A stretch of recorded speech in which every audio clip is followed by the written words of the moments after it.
इन doctors को, इन बच्चों को नहीं पता ये कितना बड़ा काम कर रहे हैं। फोनग्रो ने 2024 में जो एनिमल्स इंपोर्ट कराए थे ब्राजील से, पाकिस्तान की जो तरक्की है इसे आप दुनिया की कोई ताकत नहीं रोक सकती। से लोकल नस्ल के जानवरों से भी अच्छी नस्ल और आला नस्ल के बच्चे हासिल कर सके। और एक आम किसान के पास भी इसी एलीट जेनेटिक्स के एनिमल्स खड़े हों। ये देख सकते हैं कि दूर तक 10-10 एकड़ को एक वक्त में बड़े तरीके से सराब किया जा सकता है। फर्स्ट टाइम यहाँ आके ब्रीड्स को फिजिकली देखने का मौका मिला। पहले यूरोप में, फिर चीन में, दीगर तरक्की याफ्ता मुल्कों में तो आपने देखा था। आज ये निजाम पाकिस्तान में भी नाफिजुल अमल है। ये चीज मैं समझता हूँ गेम चेंजर होगी आने वाले वक्त में। फार्मर खुशहाल होगा और लाइफ स्टॉक इंडस्ट्री बहुत बड़ी ग्रो करेगी। ब्राह्मण बरेसगीर की ब्रीड है, नेलोर बरेसगीर की ब्रीड है, गुजैरा पाकिस्तान की ब्रीड है। ये फेटअप फोनग्रो की एम्ब्रियो ट्रांसफर फैसिलिटी है। जो हमारी आईवीएफ लैब है फोनग्रो की, उसमें जो मयारी एम्ब्रियोज हम लोग एलीट जेनेटिक्स से, जो ब्राजील से, ऑस्ट्रेलिया से, डिफरेंट मुल्कों से जो इंपोर्ट की हुई हैं, उनके जो एम्ब्रियोज हैं वो यहाँ पर लाकर इधर आम लोकल जानवरों में जो फार्मर्स के एनिमल हैं उनमें इम्प्लांट कर दिए जाते हैं, उनमें रख दिए जाते हैं। मेरा नाम डॉक्टर शमरेज है और मैं यहाँ फोनग्रो लाइफ स्टॉक फार्म खानेवाल पे एज अ फार्म मैनेजर काम कर रहा हूँ। फोनग्रो ने 2024 में जो एनिमल्स इंपोर्ट कराए थे ब्राजील से, उन एनिमल्स का मकसद बेसिकली एक आम किसान को अपलिफ्ट करना था।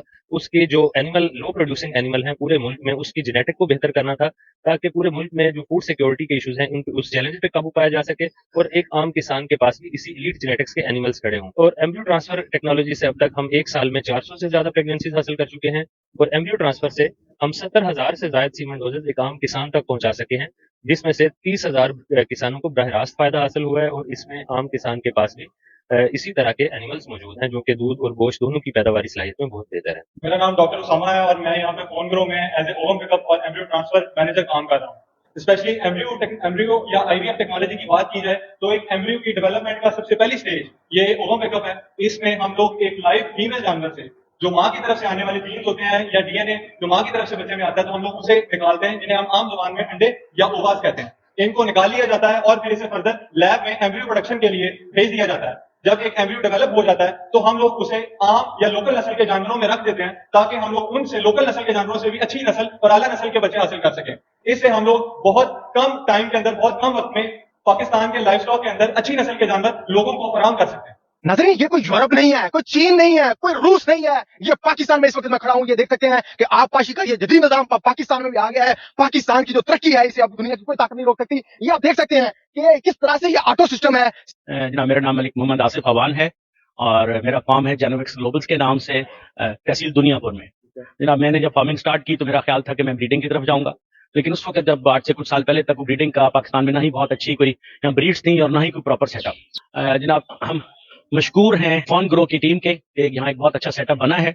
और एज अ फार्मर जब मैं यहाँ आया हूँ, मैंने यहाँ अपने जानवर काफी ज्यादा भेजे हैं। I am one of the leading farmer की जिसने यहाँ आके स्टार्ट किया, और भी यहाँ काफी फार्म्स हैं, लेकिन मेरा एक्सपीरियंस बहुत अच्छा रहा है सर। फर्स्ट ऑफ ऑल वो ब्रीड्स जो कि हम टीवी पे देखा करते थे, सुना करते थे कि कोई कहते हैं वैग्यू ब्रीड है या कोई एंगस है या इवन के गिर है, गिर लैंडो है, तो हमें नहीं मालूम था, हमने सिर्फ उनके बारे में सुना था। हमें फर्स्ट टाइम यहाँ आके ब्रीड्स को फिजिकली देखने का मौका मिला। यहाँ के जो डॉक्टर साहबान की टीम है उन्होंने हमें बहुत अच्छा गाइड किया। यहाँ की जो मैनेजमेंट ने, जब हमने एज अ फार्मर यहाँ अपने जानवर भेजे, उनको उनकी प्रॉपर सिलेक्शन की गई। सिलेक्शन के बाद उनको यहाँ प्रॉपर ट्रीट किया गया और फिर उनको एक इंटरनेशनल स्टैंडर्ड्स के साथ जो इनके पास बेस्ट जेनेटिक्स है, उस जीन के जो उनके पास वर्ल्ड क्लास के सर्टिफाइड एनिमल्स हैं, उससे इन्होंने हमें जानवर, हमें एम्ब्रियो सक्सेसफुली ट्रांसफर किया, यहाँ उसको अपने पास रखा और फिर उसके बाद हमने यहाँ से जानवर अपने फार्म जेनोविक्स पे हमने मूव किए। अल्हम्दुलिल्लाह इस वक्त मेरे पास एंगस और वैग्यो के बच्चे पैदा हो चुके हैं, ब्राह्मण के पैदा हो चुके हैं। हम लोग गिर लैंडो पे भी काम कर रहे हैं, तो हमारे हाल ये बहुत ही अच्छा एक्सपीरियंस रहा। ये चीज मैं समझता हूँ कि एक गेम चेंजर होगी आने वाले वक्त में, क्योंकि वो ब्रीड्स जो कि जिनको हम आम ब्रीड्स हैं हमारे पास, हम उनको रखते हैं, पालते हैं, उनका गोश्त बनाते हैं। इंटरनेशनली हमारे पास स्लॉटरिंग हाउस में वो गोश्त एक्सपोर्ट भी हो रहा है। अब आप देखिए कि $5 पर उसके हिसाब से, केजी के हिसाब से जो यहाँ से गोश्त जा रहा है हमारा, जो कि मिडिल ईस्ट को जा रहा है इंटरनेशनल, लेकिन जब वही गोश्त अगर वैग्यो का होगा, वही गोश्त अगर एंगस का होगा, तो वो एक वर्ल्ड क्लास एक प्रीमियम बीफ है और वो कहते हैं मार्बल्ड है, और उसका रेट हमें $20, $25, $50 तक भी मिल सकता है। अब आप देखिए कितना बड़ा डिफरेंस आ जाएगा। और अगर हम फार्मर्स वाकई इस तरफ चल पड़ते हैं और इस ये फैसिलिटी अल्लाह करे बरकरार रहे, ये डॉक्टर साहबान, इनकी टीम जिस तरह से ये खिदमत कर रहे हैं, तो it will become a game changer.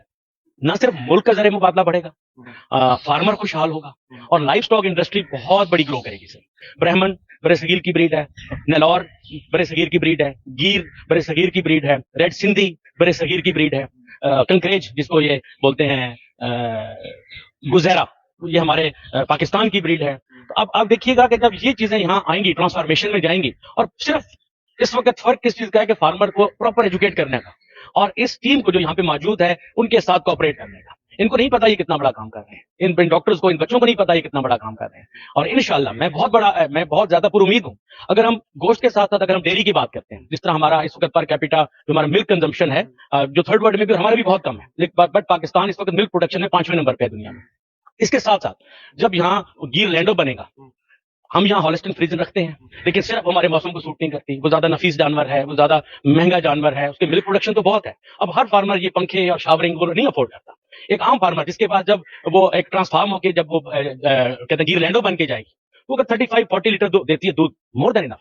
और वो सिर्फ ना सिर्फ हीट टॉलरेंट है, वो यहाँ के हमारे टिक्स को, हमारी बीमारियों को, हमारे उसको भी वो करती है, रेजिलियंट है, कम खाती है, उसके नंबर ऑफ वो बहुत ज्यादा है, जिसको हम कहते हैं बर्थ रेट उसका ज्यादा है।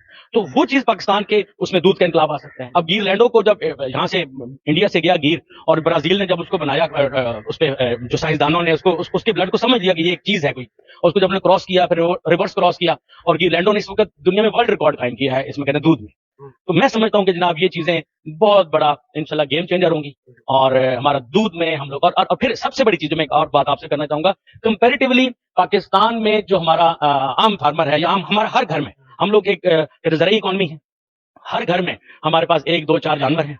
कोई बंदा उसको ईद के लिए पाल लेता है, कोई उसको वैसे उसके लिए पाल लेता है, अपने बच्चों की शादी के लिए हम 2, 2, 4 जानवर रख लेते हैं। अगर उसको ब्लड लाइन को अगर हम ट्रांसफॉर्म कर लेंगे तो वो चीज बहुत ज्यादा प्लस हो जाएगी। पहली बात यह है कि अगर इस वक्त $5 पे हम चोलिस्तान का बछड़ा या क्रॉस का बछड़ा हम पालते हैं, उसका FCR देखना कि उसका FCR क्या है। FCR बोलते हैं फीड कन्वर्जन रेशो, जो कितना खाता है उसके बदले कितना गोश्त बनाता है। जो हमारे पास ब्राह्मण है, जो नेलौर है, जो ये हमारे पास ये रेड सिंधी है, गुजैरा है, इसका FCR बहुत ज्यादा है हमारे लोकल ब्रांड की निस्बत।